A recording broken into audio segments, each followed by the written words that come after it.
Ya, kesini, jangan ngobrol di sana. Ya. Kita masih dalam sukacita perayaan hari kelahiran Tuhan Yesus kita. Benar? Setuju? Amin? Fokus. Ya, fokus. Pokoknya harus sukacita, ya.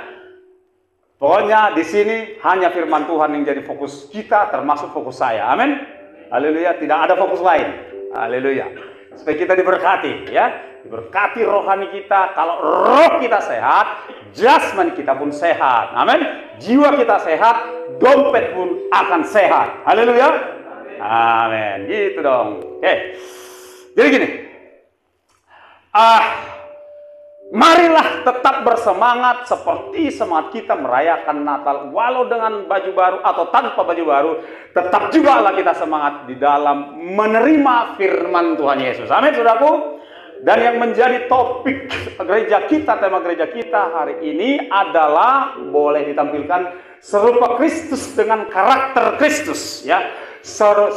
1, 2, 3. Sekali lagi supaya makin dalam maknanya. 1, 2, 3. Untuk itulah kita dipanggil Bapak Ibu Saudara sebagai seorang Kristen, ya, sebagai seorang Kristen, kita dipanggil serupa dengan Kristus. Kristen, Christ-like, gitu kan? Seperti Kristus. Itulah Kristen. Ya, itulah Kristen. Jadi, saudara, yuk kita renungkan mulai sekarang bahwa, saudaraku, kita menjadi orang Kristen adalah masuk dalam satu proses terus menerus diubahkan sampai serupa dengan Kristus. Katakan amin. Katakan amin. Haleluya. Itu ada proses. Jadi kita tidak akan menjadi seperti siapa-siapa, tetapi setiap orang Kristen itu menjadi seperti Kristus. Siapa Kristus? Kristus adalah, di dalam dialah seluruh kepenuhan Allah berdiam secara jasmani. Rupa dan gambar Allah yang diciptakan di dalam manusia pertama itu, Kejadian 1 ayat 27 itu Bapak Saudara, itu hilang karena dosa, rusak karena dosa. Tetapi Yesus lahir 2028 tahun yang lalu, ya, 2028 tahun yang lalu, untuk memulihkan gambar Allah di dalam hidup setiap manusia yang mau percaya dan ikut Yesus. Katakan amin. Katakan amin. Ya, haleluya. Itu dia, satu. Memulihkan gambar Allah dalam hal ini bukan secara fisik, tetapi sifat hakikat dari manusia itu dipulihkan kembali kepada desain asali, desain semula. Oke, itu dia. Yang kedua, kenapa Yesus lahir? Yaitu untuk memulihkan kembali potensi. Kalau tadi kan rupa dan gambar berbicara karakter dan hakikat Allah. Yang kedua, memulihkan potensi ilahi yang ada pada Adam sebelum dia jatuh dalam dosa. Potensi ilahi itulah yang dipulihkan kepada setiap kita yang ada di sini pada hari ini. Katakan amin. Potensinya apa? Ingat Adam, salah satu saja.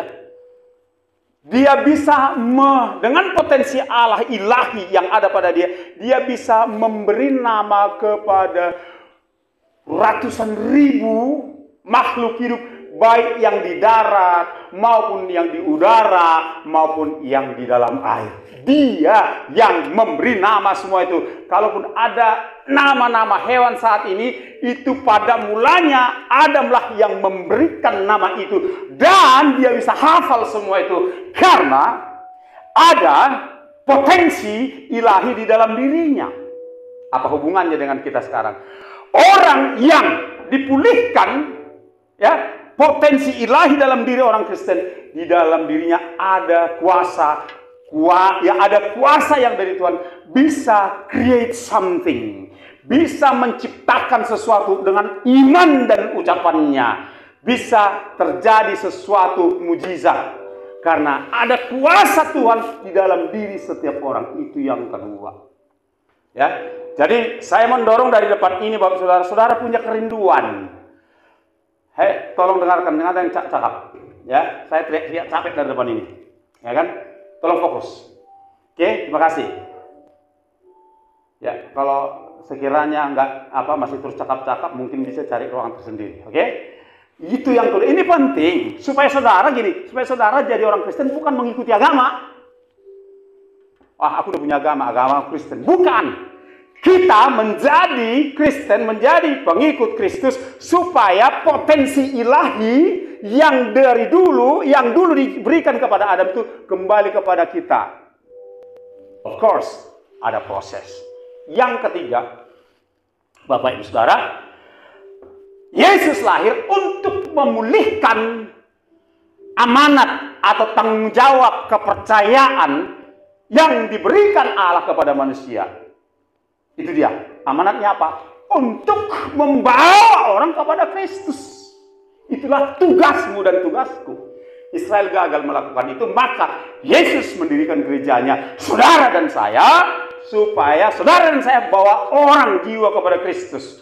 Jadi bukan sekedar ibadah, menjadi orang yang baik-baik, duduk cantik, nggak berkelahi lagi, nggak sombong lagi, nggak lakukan dosa lain. Bukan sekedar itu. Agama lain bisa lakukan itu. Tetapi Kristus lahir supaya setiap pengikutnya membawa jiwa-jiwa kembali ke surga dengan jalan memperkenalkan Tuhan Yesus. Mengerti, katakan amin. Ayo yang semangat, yang mengerti katakan amin. Perlu dikikis konsep agama yang melekat di kepala kita. Jadi yang tiga itu. Nah, supaya ketiga agenda pemulihan dari Allah itu terjadi dalam hidup saudara, kita harus serupa dengan Kristus, dengan karakter Kristus. Amin. Amin. Katakan amin. Bilang amin aja pelit, belum duitnya diminta. Haleluya. Galak kali Bapak ini, biar aja. Ada yang galak, ada yang lembut.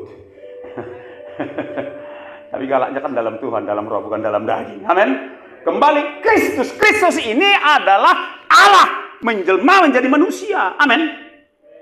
Nangkap sekarang, Kristus dalam dialah seluruh kepenuhan Allah berdiam secara jasmani.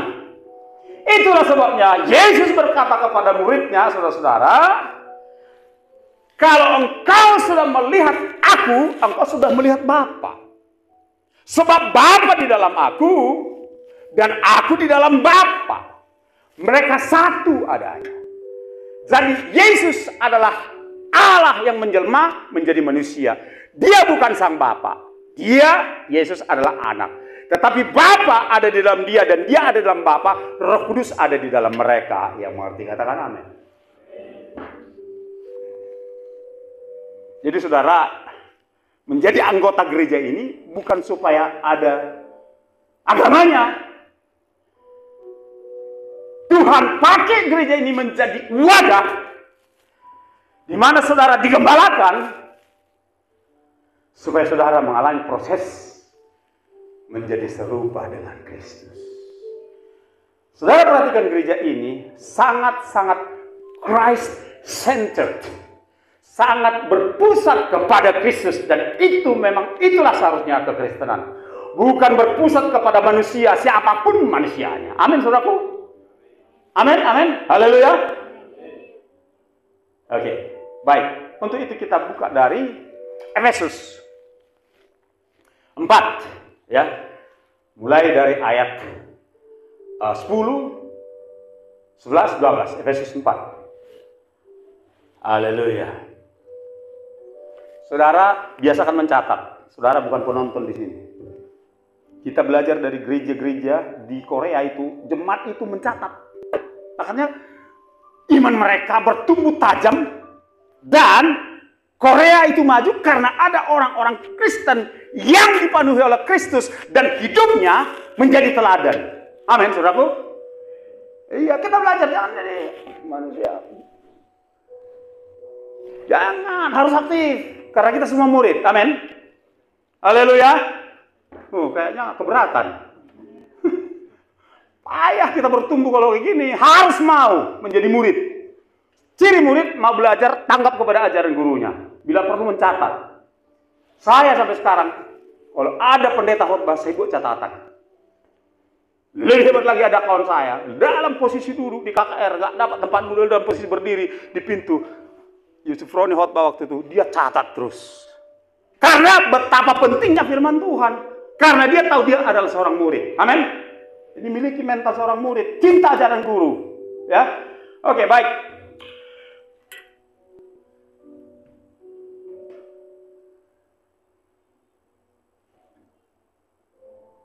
Ayat 11. Berapa itu? Oke, baik, ini dia. Semua, tidak ada yang diam. Semua yang punya suara, keluarkan suaramu. Keluarkan firman Tuhan ini dari mulut bibir saudara. Amin. Oke, 1, 2, 3. Dan ialah yang memberikan baik rasul-rasul maupun nabi-nabi, baik penginjil, gembala-gembala, dan pengajar. Dia kasih 5 jawatan. Yesus Kristus, ya, Allah di dalam dan melalui Kristus memberikan 5 jawatan bagi gerejanya, yaitu mulai dari rasul, nabi, penginjil, gembala, dan pengajar. Untuk apa? Ayat yang berikutnya. Semua 1, 2, 3.